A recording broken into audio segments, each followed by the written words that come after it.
চাই আজি ভালে লাগিছে। আজি প্ৰথম আহিছে আমাৰ ল'ৰা ছোৱালী ফুলিবৰ পৰা আহিছে জেনেৰেল ফিল্ডলৈ। আমিও আহিছো আৰু গাৰ্জেন হিচাপে চাই ভাল লাগিছে। কিমান হৈছে ৰাইজ? ৰাইজ হৈছে মোটামুটি কিমান 100-200 মান।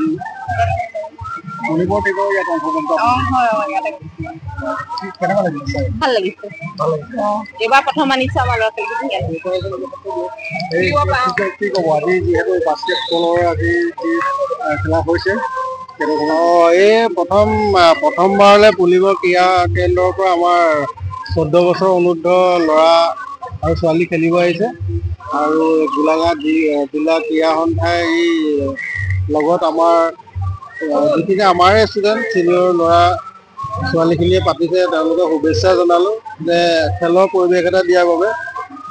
স্বাধীনতা দিৱসৰ কাৰণে আমি দুদিনীয়া কাৰ্যসূচী তেওঁলোকে লৈছে 14 আৰু 15 তাৰিখে। তাত আমি সহযোগ কৰিছোঁ।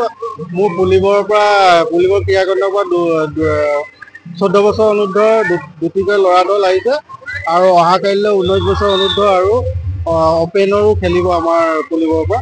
গতিকে সকলোকে শুভেচ্ছা দিলোঁ আৰু আয়োজকসকলকো মোৰ ফালৰ পৰা আন্তৰিক অভিনন্দন জনাম। আজি গোলাঘাট জিলা ক্ৰীড়া সন্থাৰ খেলপথাৰত স্বাধীনতা দিৱস বাস্কেটবল প্ৰতিযোগিতা আমি প্ৰতি বছৰে অনুষ্ঠিত কৰি আহিছোঁ। আজি দ্বিতীয় বৰ্ষত আমি ভৰি দিছোঁ। এই বৰ্ষত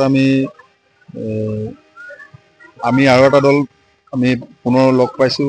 গোলাঘাট পুলিবৰ আঞ্চলিকৰ দল আৰু যোৱা বছৰ যোৰহাটো আমাৰ এই প্ৰতিযোগিতাত অংশগ্ৰহণ কৰিছিলে। প্ৰতিদিনে আমি গোলাঘাট আৰু যোৰহাটৰ মাজতে আমি প্ৰতিযোগিতা অনুষ্ঠিত কৰোঁ ল'ৰা আৰু ছোৱালী শাখাত। আৰু এই প্ৰতিযোগিতা সম্পূৰ্ণ আমাৰ শিক্ষাৰ্থীসকলে অনুষ্ঠিত কৰে আৰু জিলা ক্ৰীড়া সন্থাৰ সম্পূৰ্ণ সহযোগত। আজি 14 বছৰ অনুৰ্ধ যি প্ৰতিযোগিতা যি ল'ৰা ছোৱালী অনুষ্ঠিত হৈছে, ইয়াত যোৰহাটৰ ল'ৰাৰ দল আৰু পুলিবৰ ল'ৰাৰ দল দুটি আৰু গোলাঘাটৰ এটি ল'ৰাৰ দলে অংশগ্ৰহণ কৰিছে। মুঠ 4টা দল আৰু ছোৱালী শাখাত 2টা দলে অংশগ্ৰহণ কৰিছে। আৰু প্ৰতিযোগিতা এতিয়া চূড়ান্ত খেললৈ মাত্ৰ বাকী আছে ল'ৰা শাখাত। আৰু অহাকালিলৈ 19 বছৰ অনুৰ্ধ আৰু পুৰুষ আৰু মহিলা শাখাত 3-on-3 প্ৰতিযোগিতা অনুষ্ঠিত হ'ব।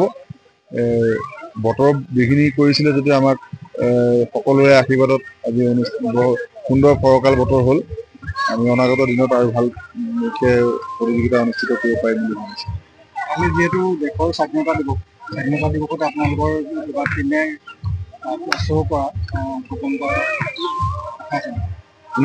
স্বাধীনতা দিৱসৰ আমাৰ ইয়াৰ পৰা দল ৰাজহুৱা স্থানত আমাৰ প্ৰদৰ্শন একো নহয়, কাৰণ তেনেকুৱা ইনফ্ৰাষ্ট্ৰাকচাৰ নাই।